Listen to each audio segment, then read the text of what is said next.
Shalom Yisrael, this is part 2. I'm going to read now from Ezekiel chapter 37, verses 15, 16, and 17.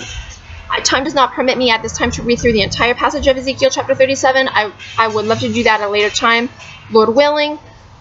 It's about the Valley of Dry Bones and how the true Hebrew Israelites in the land were seen by out of the land were seen by Ezekiel as dry bones that had no life in them, and these dry bones were complaining, saying, who shall bring us together? We're dead. This is about the Israelites who have lost their identity as they're scattered abroad.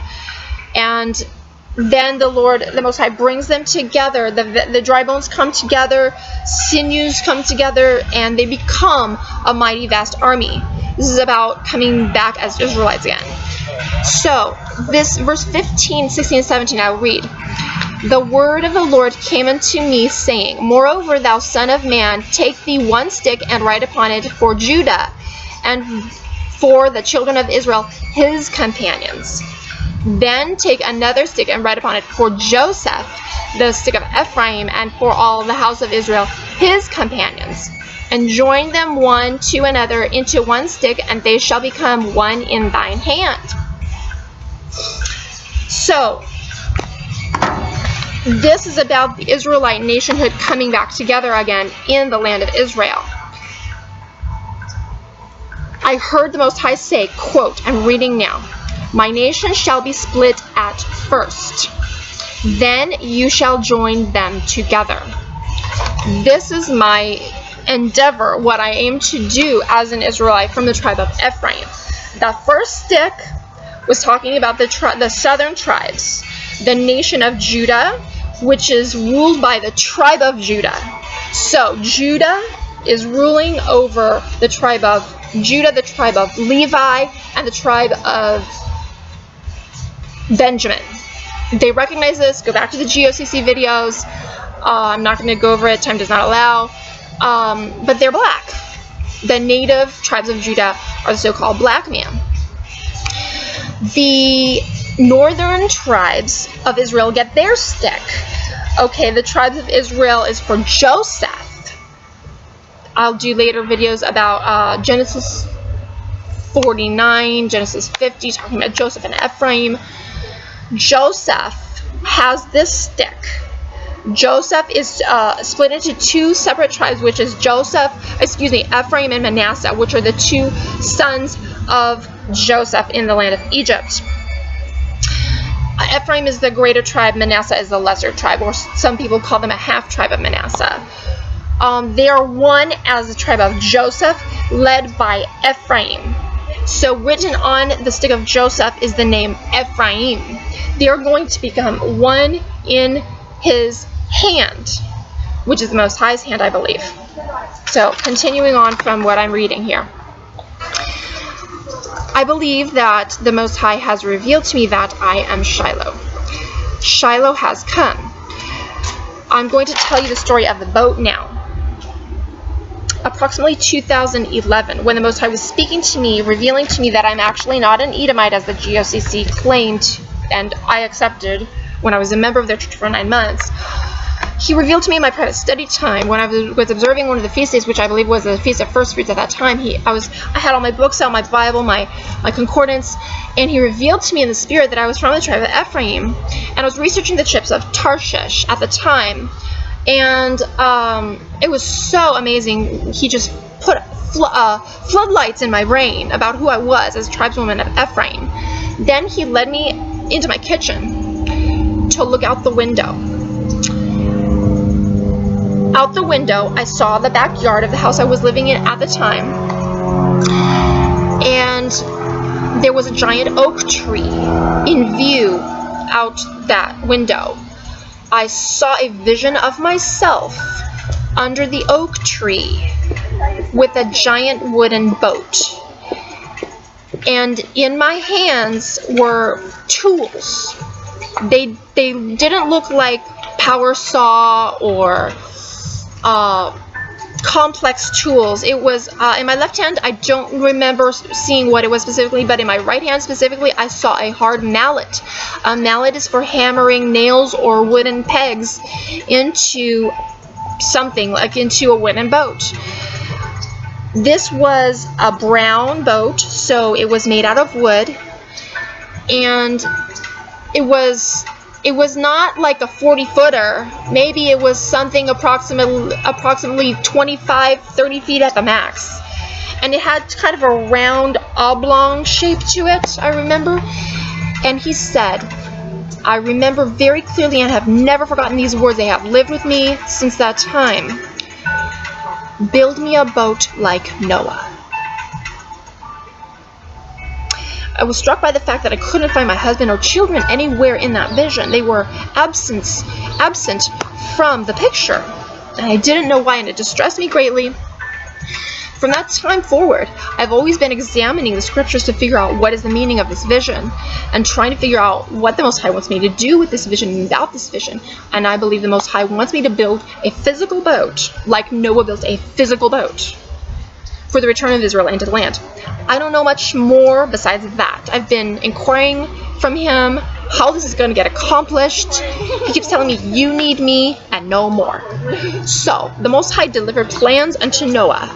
And with those plans, excuse me, he accomplished the boat building. And it may be that a similar situation is going to happen to me. I'm waiting for those plans from the Most High. I don't have boat building skills. I do have a sailing past in my history. My family taught me how to sail when I was a little girl. I've sailed in Newport Beach. I was a member of the BCYC's, that's Bahia Corinthian Yacht Club, sailing club.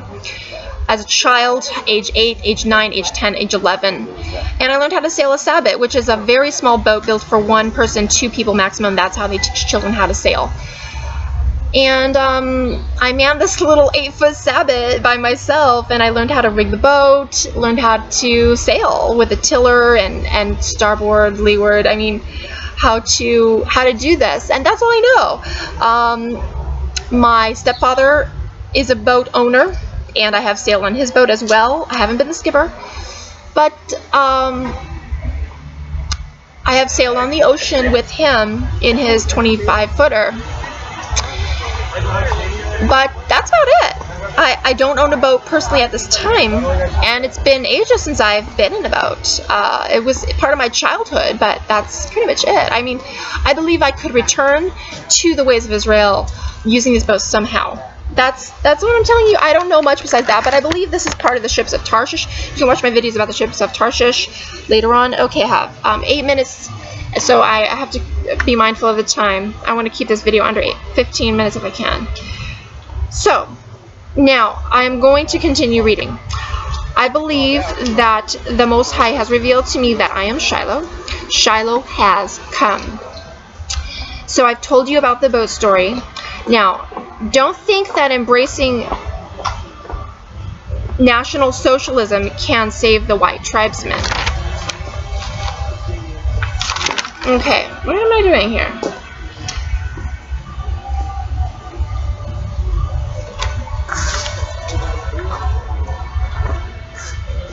Okay, I'm going to read it anyway. This next passage of the message is aimed specifically at the so-called white man, the Gentile race of Hebrews of the tribe of Ephraim. They're undergoing a lot of distress in Europe right now over the multiculturalism that the so-called Jews are imposing upon them.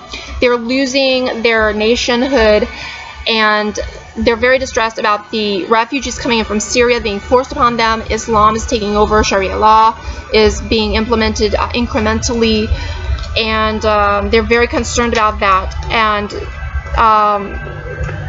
they feel like white genocide is upon them. So I'm going to address this to them. Don't think that embracing National Socialism can save the white tribesmen. It will not. Hitler is not where it's at for us. We must embrace our true Hebrew Israelite culture of the past and return to the old paths and embrace our culture as a people. Then we can return into the land of Israel as one nation. The Edomites despise us for this, and that is why they have taken control of the Most High's land of Israel. The Edomites are the so-called Jews, okay, the ones who rule the world right now. The Israelites do not rule the world right now. The Edomites rule the world right now, which are the so-called Jews. From there in Israel, they have brainwashed our people into believing we are not the true Jews. Hosea chapter 2, verses 7 and 8. I'm going to read that right now. Hosea chapter 2, allow me to find it.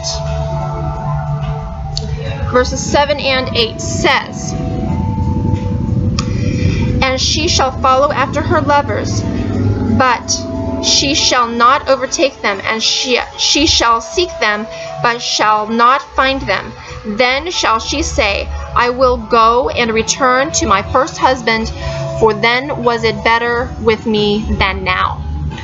For she did not know that I gave her corn and wine and oil, and multiplied her silver and gold, which they prepared for Baal." This is about the return into the land of the Israelites. "We shall stop trusting in the Edomites to provide us with our false religion and our food, such as food stamps, WIC, jobs in their evil non-Sabbatarian system that cannot be compatible with the true Sabbath." Now, just if you're a European and you don't know what food stamps and WIC are, it's basically government-provided food. WIC is women, infants, and children. That's what that stands for.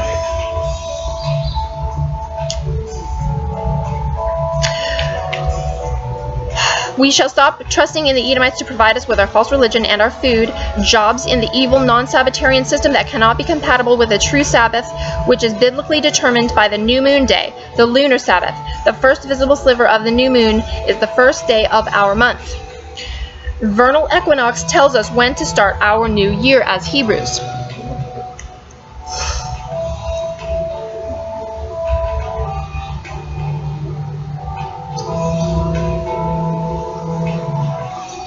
Forgive me, I lost my place in my reading. Now I've found it. Okay. "This is why the native